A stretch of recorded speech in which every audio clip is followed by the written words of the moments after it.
مریم نواز کی لاپتہ افراد کے لواحقین سے ملاقات۔ اسلام آباد میں نائب صدر مسلم لیگ نون مریم نواز کی میڈیا سے گفتگو۔ کہتی ہیں یہ لوگ کھلے آسمان تلے بیٹھے ہیں، ان کا کوئی پرسان حال نہیں۔ کتنے سال ہو گئے یہ لوگ اس کرب سے گزر رہے ہیں، آپ کچھ نہیں کر سکتے، ان کے سر پر ہاتھ تو رکھ سکتے ہیں۔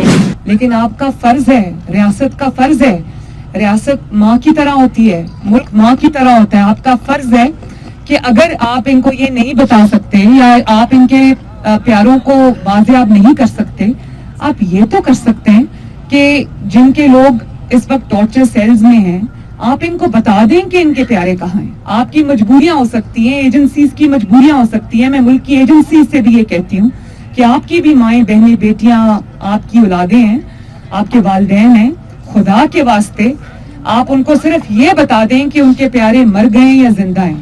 وہ کچھ نہیں کریں گے، چپ کریں گے، رو دھو کے چپ ہو جائیں گے، لیکن ان کا روز کا جو ایک وہ قیامت ان کے دل پہ گزرتی ہے، وہ تو اس کو تو قرار آئے گا۔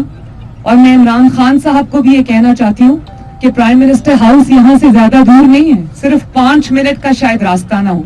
اور یہ بچیاں کہہ رہی ہیں، مجھے بتا رہی ہیں کہ یہ 1 ہفتے سے یہاں آ کر بیٹھی ہیں۔ آپ نے ایجنسیز کو جواب نہیں دینا، آپ نے اللہ تعالیٰ کو جواب دینا ہے۔ یہ 22 کروڑ عوام جو ہیں وہ آپ کی ذمہ داری ہے، آپ ان کے لیے کچھ نہیں کر سکتے، آپ کے ہاتھ میں کچھ نہیں ہے، آپ ان کے سر پہ ہاتھ تو رکھ سکتے ہیں۔ یا آپ کو صرف کہنے کے لیے یہی باتیں ملی ہیں کہ میں لاشوں سے بلیک میل نہیں ہوں گا؟ یہ لاشیں نہیں ہیں، یہ زندہ لاشیں ہیں، لیکن جیتے جاگتے لوگ ہیں۔ آئیں ان کی بات سنیں، ان کے سر پہ ہاتھ رکھیں۔ میرا خیال ہے کہ وہ اسی بات سے ان کو تسلی ہو جائے گی کہ کم از کم کسی نے آ کے ان کی فریاد کو سنا ہے۔ اور اگر آپ یہ بھی نہیں کر سکتے تو کم از کم نہ آپ خود یہ اس قسم کے بیانات جاری کیا کریں کہ میں لاشوں سے بلیک میل نہیں ہوں گا، نہ آپ اپنے وزراء کو منع کر سکتے ہیں جو کہتے ہیں کہ مجبور لوگ جب سڑکوں پہ آتے ہیں، ڈی چوک میں آتے ہیں، احتجاج کرتے ہیں، تو آپ یہ کہتے ہیں آپ کا دل ہے، آپ کو خدا کا خوف نہیں آتا، آپ کا دل کانپتا نہیں ہے جب آپ یہ کہتے ہیں کہ ہمارے پاس تو کچھ آؤٹ ڈیٹڈ یا ایکسپائرڈ شیلز پڑے ہوئے تھے آنسو گیس کے، ہم تو وہ ٹیسٹ کر کے دیکھ رہے تھے۔ توبہ استغفار، میں مطلب یہ انسان کی باتیں آپ کی قبر تک آپ کا پیچھا کریں گی۔ اور پھر آپ یہ کہتے ہیں، آج میں کسی وفاقی وزیر کا، جن کا میں نام بھی لینا نہیں چاہتی، وہ آج یہ بات کر رہے تھے کہ بلوچستان میں ایسے ہو رہا ہے اور پنجاب تو یہ کرتا ہے۔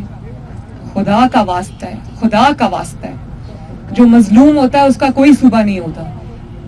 سندھی، پنجابی، کے پی کے کا بھی کوئی ہو یا بلوچستان کا کوئی ہو، مظلوم ہوتا ہے، اس کا کوئی صوبہ نہیں ہوتا۔ خدا کے لیے یہ لوگوں کے زخم پہ نمک نہ چھڑکیں۔ تو کم از کم آپ اپنے وزراء کو منع کریں کہ وہ ان کے زخموں پہ نمک نہ چھڑکیں، اور آپ آئیں ان کے سر پہ ہاتھ رکھیں۔ میں آرمی چیف سے بھی یہ کہنا چاہتی ہوں، اور میں ڈی جی ISI سے بھی یہ کہنا چاہتی ہوں کہ یہ آپ ہی کے ملک کے لوگ ہیں، آپ ہی کی بیٹیاں ہیں، آپ ہی کی مائیں ہیں، آئیں ان کے ساتھ بات کریں، ان کا جو مسئلہ حل ہو سکتا ہے اس کو حل کریں، جو ان کے لوگ زندہ ہیں ان کو کورٹس میں پروڈیوس کریں، اور جو زندہ نہیں ہیں کم از کم ان کو اطلاع دے دیں کہ وہ لوگ زندہ نہیں ہیں۔ اور روز محشر کو یاد رکھیں، اللہ تعالیٰ کا خوف رکھیں۔ حکمران کی پونچھ بہت بڑی ہے۔ حکمران تو آپ حضرت عمر فاروق کی مثالیں دیتے ہیں نا، تو ان کا دور حکومت یاد رکھیں اور پھر اپنی طرف ایک نظر دوڑائیں اور شرم کریں۔ میم یہ بتائیے گا کہ مسنگ پرسن جو کمیشن تھا اس کو آپ کیسے دیکھتی ہیں؟ جوڈیشری کا اس میں کیا رول ہے، اور کیا اس معاملے پہ کوئی لیگل کوئی ان کو اسسٹنٹ؟ ابھی آپ کے سامنے انہوں نے یہ بات کی کہ جب کمیشن بنا، کمیشن کی جو فائنڈنگز ہیں آپ نے ان کو مانا ہی نہیں، تو آپ جتنے چاہے کمیشنز بنا دیں، یہ کمیشنز جو ہے نا یہ آئی واش ہوتے ہیں بھائی۔